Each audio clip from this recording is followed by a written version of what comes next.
Waalaikumsalam warahmatullahi wabarakatuh.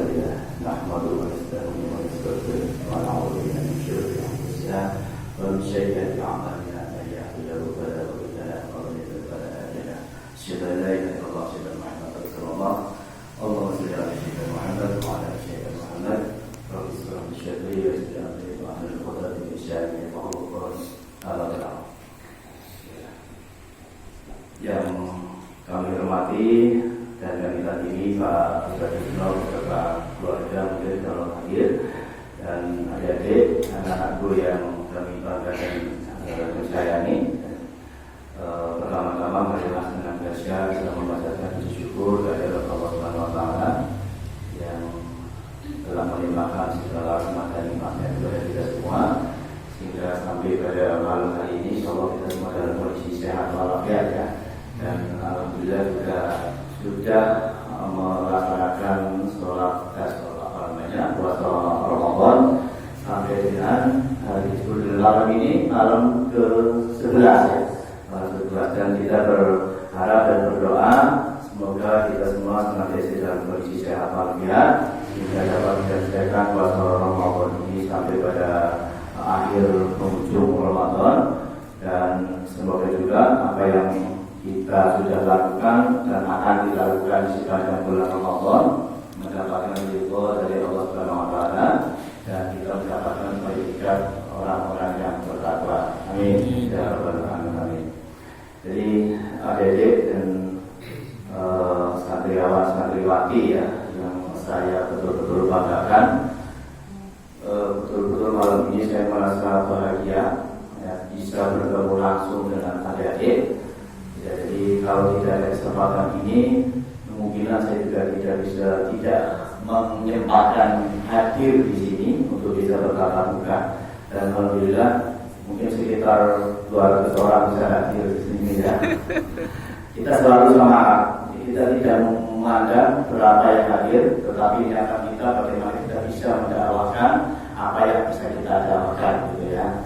Jadi alhamdulillah pada malam hari ini merupakan giliran kami untuk menjalankan amanah yang sudah disampaikan Pak Ustaz jauh-jauh hari sebelum Ramadan tiba ya, bahwa kami yang ada di Mushola Wali memang diharapkan untuk bisa berinteraksi langsung, memberikan semacam sharing apa yang mungkin bisa di-sharingkan kepada semua. Nah, mungkin saya akan menggunakan bahasa-bahasa yang mungkin sederhana, tapi mohon maaf ketika nanti ada hal-hal yang mungkin belum bisa dipahami. Nah, kali ini variasi audiensnya ya, ada yang sudah kuliah, ada yang baru SMP, ada yang SMA gitu ya. Ya, jadi mudah-mudahan apa yang ingin kami sampaikan ini bisa dipahami dan syukur-syukur nantinya bisa menjadi bekal untuk bisa dijalankan. Baik, jadi kemarin seingat saya menyimak dari apa yang disampaikan Pak Yunan ya. Beliau menyampaikan berkenaan dengan upaya mengajak seseorang untuk bisa meraih kesuksesan di masa depan gitu ya. Jadi sasarannya adalah orang per orang. Nah, mungkin pada malam ini saya ingin mencoba melengkapi ataupun meninjau dari sisi lain gitu ya, tidak hanya orang per orang yang disasar, tetapi saya ingin mencoba mengupas berkaitan dengan bagaimana kita mengelola organisasi ya, supaya bisa berjalan dengan baik ya, bisa mencapai apa yang cita-cita atau diharapkan ataupun sudah ditentukan yang didamkan ya berkenaan dengan keberadaan organisasi itu gitu ya. Nah, organisasi ini ya bisa skala kecil ya, contohnya mungkin takmir mushola ya, takmir mushola seperti di Lafali kami juga ada takmir walaupun hanya segelintir orang gitu ya, 5 orang gitu ya. Nah, di sini bisa jadi malah lebih banyak ya.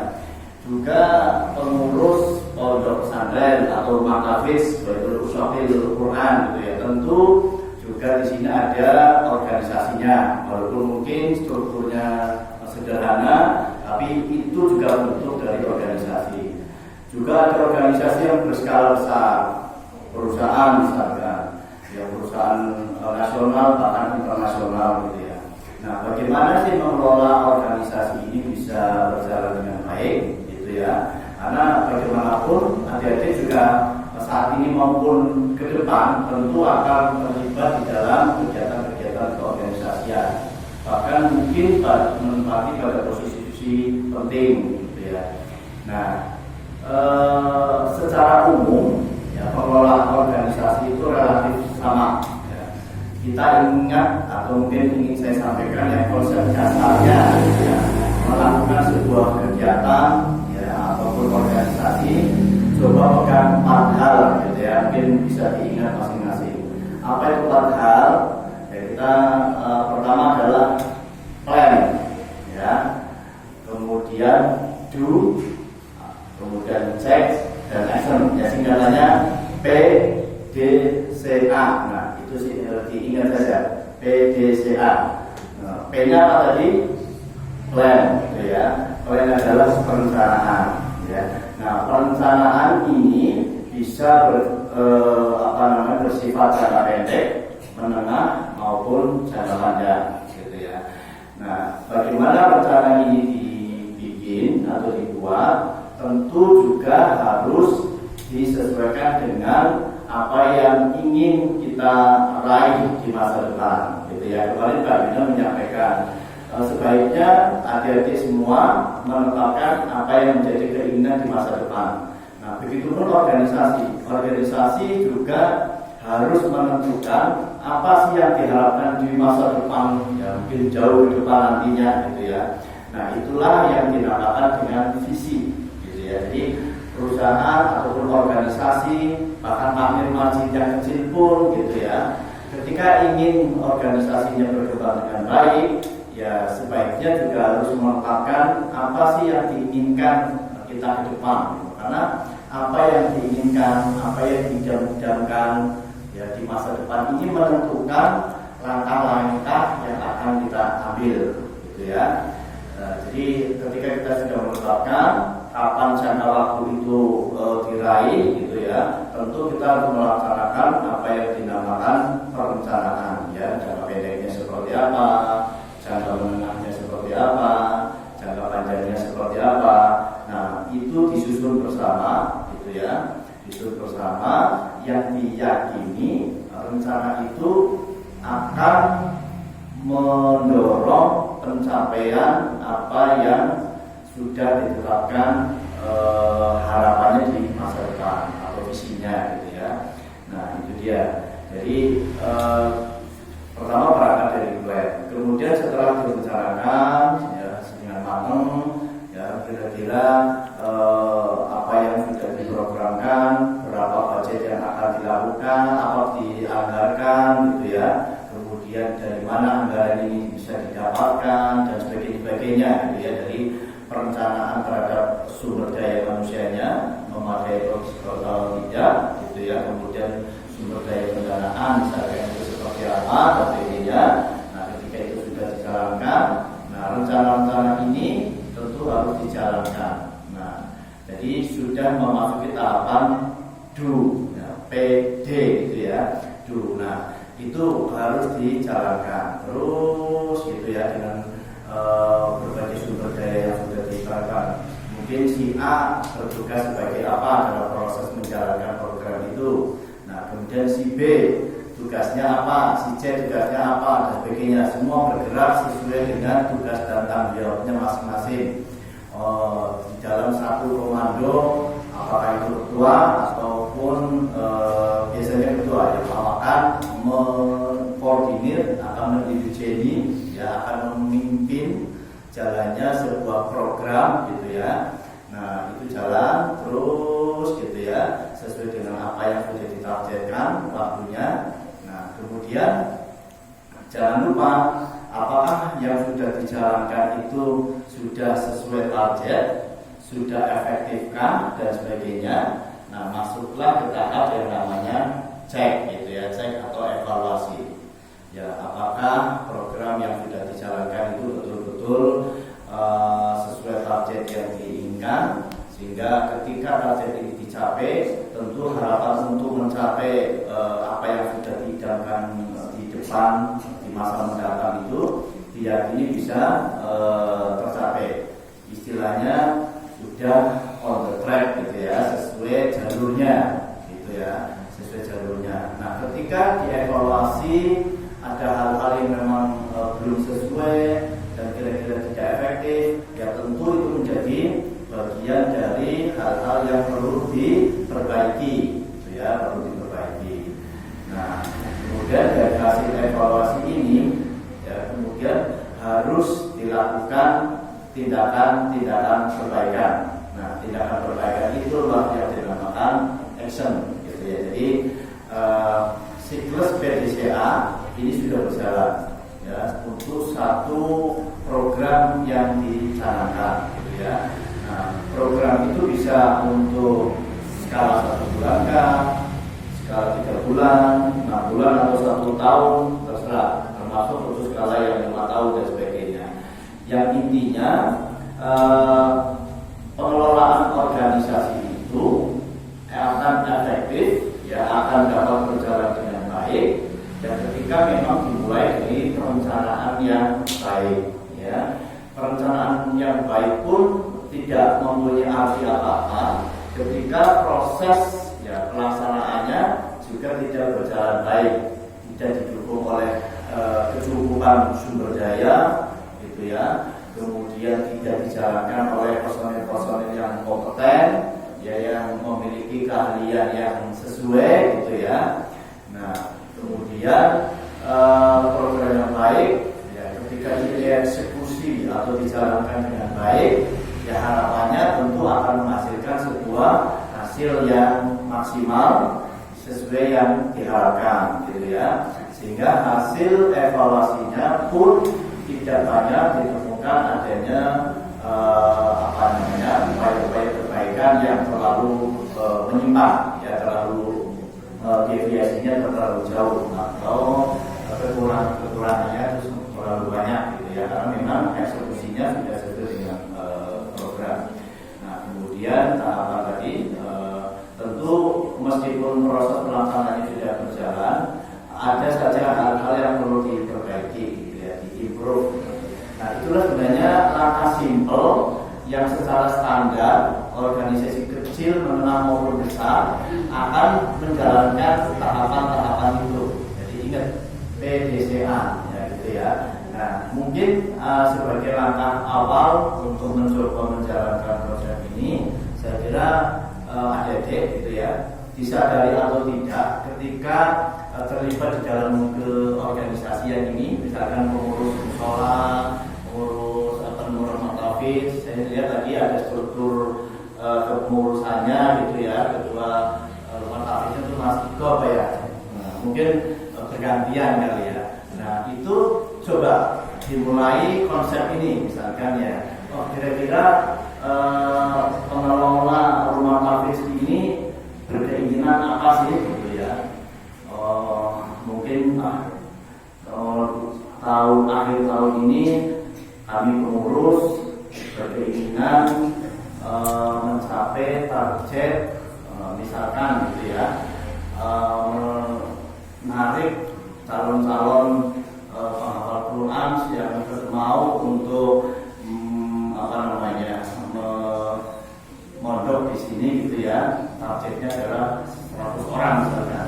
Nah, ketika kita sudah punya program itu, tentu adik-adik juga akan mengupayakan bagaimana caranya bisa mendapatkan tahfidz, calon-calon tahfidz, gitu ya, untuk bisa sama-sama melaksanakan memondokkan di sini, gitu ya. Nah, itu juga yang bisa dicoba di sana.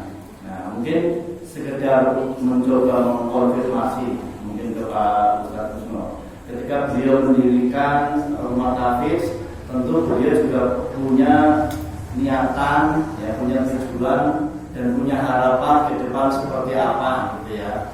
Nah, harapan seperti apa tentu beliau langsung selaku pendiri, nah, beliaulah yang tahu akan seperti apa, harapan seperti apa yang akan raih di masa depan. Ya mungkin target untuk meraih apa yang digambarkan ini ditargetkan 50 tahun ke depan misalkan seperti itu. Nah tentu ketika ini sudah dicanangkan gitu ya sebagai sebuah mimpi besar, nah Pak Pur juga saya yakin punya program-program yang rutin disusun untuk bisa dijalankan gitu ya.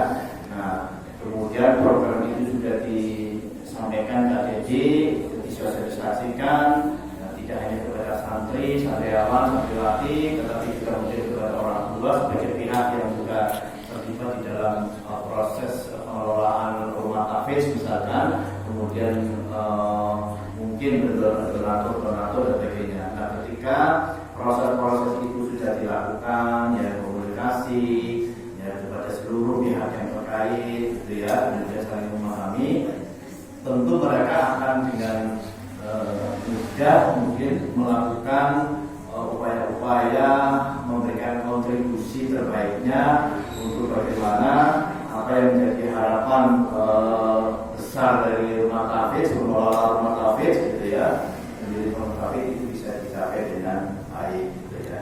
Nah itu skala besarnya, skala kecil mungkin monggo bisa dicoba gitu ya.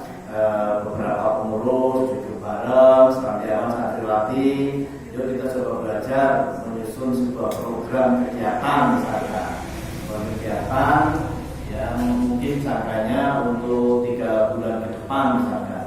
Nah mungkin bisa dicoba di draft, ya, dicoba disusun. Nah nanti susunan program itu bisa disampaikan ke Pak Pak Ustadz, beliau meminta direview nih, kira-kira program seperti ini bagaimana nih, apakah memang sesuai, kemudian realistis bisa kita jalankan dan sebagainya ya.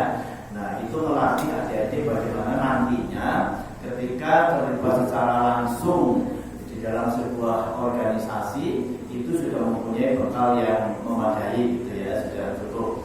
Insya Allah ketika konsep itu dijalankan secara konsisten, ya, dengan siklus yang tadi PDCA dan dilakukan secara konsisten, apa yang diharapkan oleh organisasi yang adik-adik mungkin nanti terlibat di sana, insya Allah dapat berkembang dengan baik, gitu ya.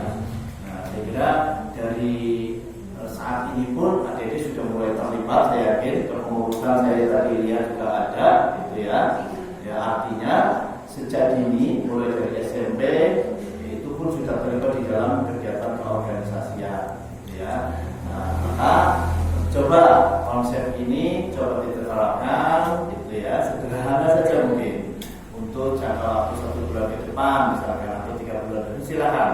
Nah ini untuk mencoba melatih ya apa yang sebaiknya dilakukan ketika kita diamanai untuk melakukan pengelolaan sebuah organisasi atau terlibat di organisasi. Nah, contoh di kami pun saya hanya berlima ya mengelola mushola Lafali yang mungkin baru lahir ya, umurnya sekarang baru 1 tahun ya, tetapi alhamdulillah ya, ketika kami mencoba melakukan pengelolaan dengan ya bekal-bekal yang seperti ini gitu ya, walaupun mungkin secara tertulis belum sempat kami tuangkan gitu ya, tetapi apa yang menjadi konsep ini sudah ada di dalam pikiran gitu ya, sehingga dengan konsep sederhana itu dan kami mencoba konsisten dengan itu ya, alhamdulillah perkembangan mushola Lafali pun sedikit banyak sudah cukup baik gitu ya, sudah cukup berkembang lumayan lah. Artinya apa yang diharapkan oleh takmir mushola ya, bahwa mushola Lafali bisa menjadi sumber kebahagiaan umat gitu ya, dan sumber kemampuan umat sudah mulai dirasakan oleh masyarakat kita. Nah silakan nanti adik-adik mencoba menjalankan konsep itu, walaupun saya yakin sudah dimulai gitu ya, tetapi coba difokuskan kembali ya langkah-langkah itu dengan baik, kemudian secara kolaboratif gitu. Nah nanti insya Allah akan ada hasil yang berbeda, dan itu boleh dikatakan memastikan.